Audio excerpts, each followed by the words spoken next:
एक दिन कौवा अपनी शक्ल को देखकर सोचने लगा कि पंछियों में सबसे ज़्यादा कुरूप मैं ही हूँ। उसे लगा कि ना तो आवाज़ अच्छी है, ना ही पंख सुंदर हैं। काले रंग की वजह से उसे लगता था कि वह रंगों से भी वंचित है।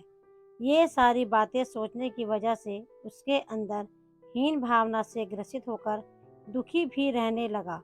एक दिन बगुले ने कौवे की उदासी का कारण जानना चाहा, तो कौवे ने जवाब दिया कि तुम गोरो चिट्ठे हो, मैं तो बिल्कुल काला हूँ, मेरा इस दुनिया में जीना बेकार है।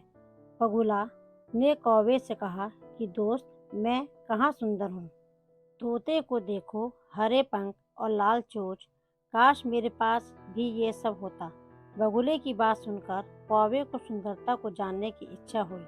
वह तोते के पास पहुंचकर बोला कि तुम इतने सुंदर हो, खुश तो तुम बहुत होते होगे। जवाब में तोते ने कहा कि मैं खुश तो था, लेकिन मोर को देखकर दुखी हो गया, क्योंकि वह मुझसे ज़्यादा सुंदर होता है। मोर की खुशी जानने के लिए कौवा उसे जंगल में खोजने लगा, परंतु उसे एक भी मोर नहीं दिखाई दिया।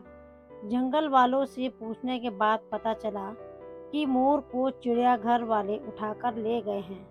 कौवा मोर की तलाश में चिड़ियाघर पहुंच गया।